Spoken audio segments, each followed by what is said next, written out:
All right, so stimulus is phasing out. Everyone knows that there were various forms of stimulus that Americans were, I guess you'd say, afforded given the battering we are taking as a nation. Our economy is under going through man, right? We're just being battered. Our house is on fire.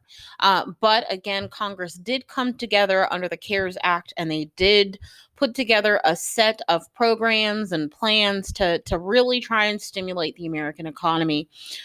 Various forms of stimulus have phased out already, but we are approaching a period during the next, less than 2 months where essentially key components of stimulus are going to be kind of phasing out. And so, look, again, we've got less than 2 months. I think specifically somewhere around 7 weeks, 6 weeks. Well, that's not too specific, is it?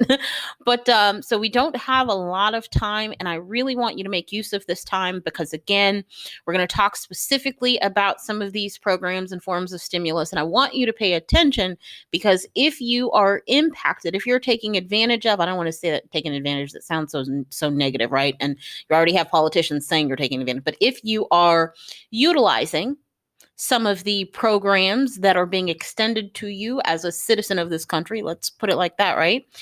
If you are utilizing some of these forms of stimulus, I don't want you to be caught off guard. And I want you to make use of the time that you have remaining because look, we've talked a lot about businesses. And we've talked a lot about how, as a result of them failing to receive economic stimulus, a lot of businesses have had to close.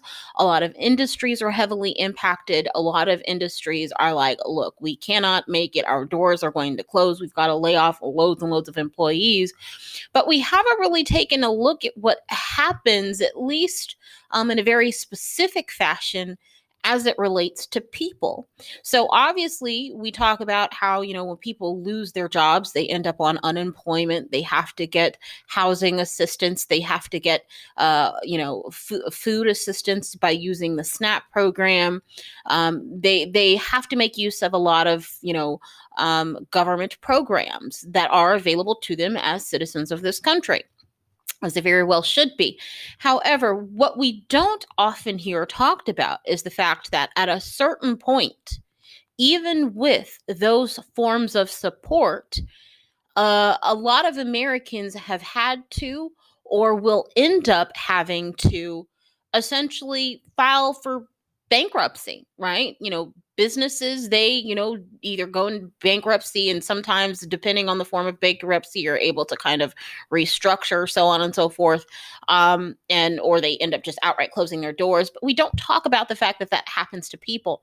But look, here's the deal. In the words of our president-elect, right? Here's the deal. As it relates to personal economies, we are going to start seeing a lot of people having to file for personal bankruptcy. That has been projected. And this is especially when you consider one of the forms of economic stimulus that is ending, and that is that kind of eviction moratorium, that eviction ban that actually ended but was kind of reinstated by the CDC. A lot of people, they're up for eviction soon, right? And with them being up for eviction, one of their options that won't necessarily keep them from being evicted, but at least buy them some more time, is going ahead and filing for bankruptcy. There is a certain level of protection that they'll be afforded if they file for bankruptcy that they won't have if they just kind of let the eviction play out. And quite frankly, our species is all about survival, right?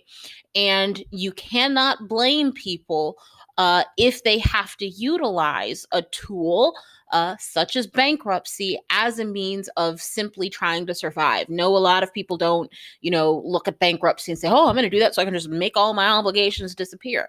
For a lot of people, they end up going that route because of the protections afforded to them that they wouldn't have if they have to go down a road anyway. They're going to lose everything anyway. At least they can do it while they are afforded a certain level of protection that they would not otherwise have. Now, one of the things that we've heard time and time again, as we wind down the time that we have left, where we are, stimulating our economy nationally, is we've heard about, or we've heard politicians say, well, we're just kind of taking, different approaches to this. We specifically heard this when, in the very beginning, Republicans, specifically Senate Republicans, said that they wanted to have a quote unquote targeted, it's a nice way of saying smaller. They wanted to have a smaller stimulus package as opposed to a larger stimulus package that was desired by the Democrats, specifically those in the House. And so during that time, we really, especially when the Senate Republicans were trying to explain kind of where they were coming from, one of the kind of explanations that they used was that, well, look, we want to start with a number first, and then we want to kind of go from there and allocate funds. And they said Nancy Pelosi, on the other hand, her approach was to allocate funds and then ultimately end up with a number.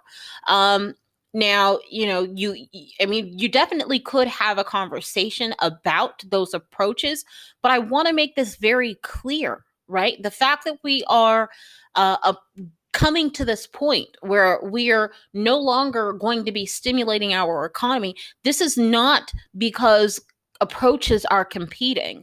This is not because the ways in which we want to do something are competing.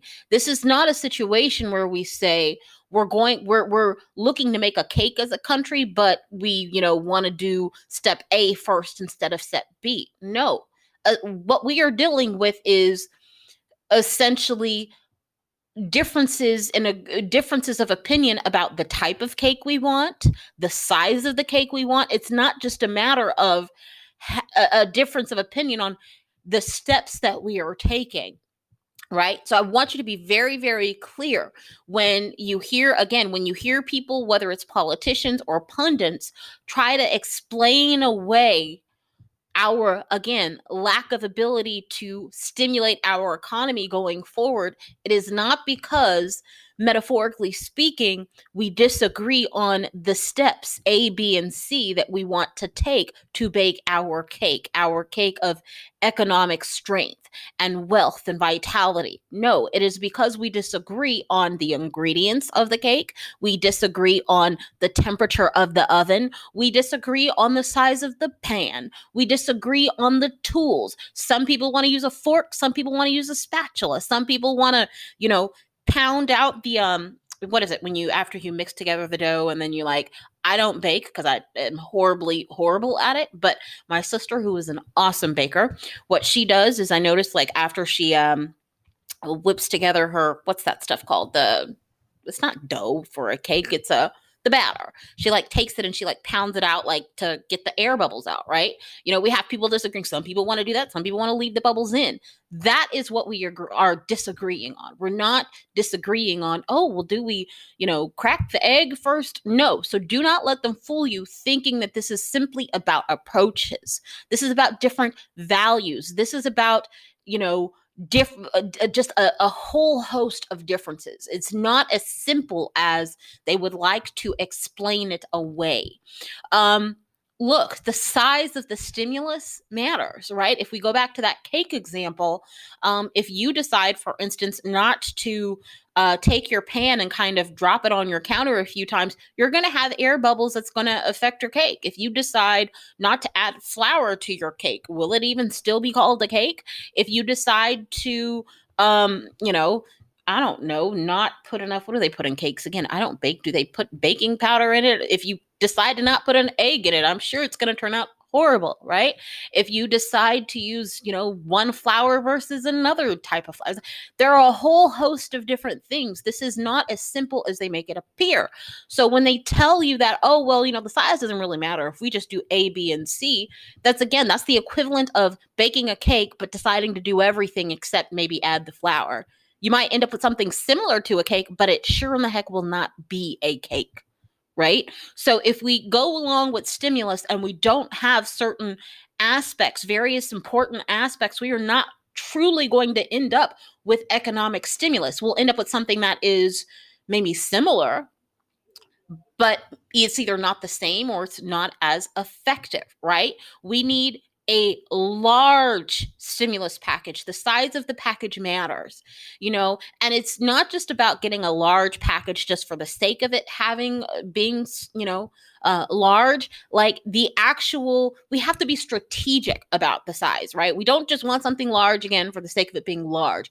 It's, oh Lord. Okay, I'm not even going to say that example, but so you don't just want something large. You want to know what you're doing with what, okay, right? I'm going to leave that alone. So if we have something and we have something that's large enough and we were strategic and calculating what was needed, and here's the key thing, we implemented it in a way that makes sense. We implement it wisely. All of those things, again, it's not one thing, but all of those things together, and I'm sure among other things, they all correlate to the overall impact of what we get as a result of what we do. Again, I have used several times the example of, for instance, a burning house.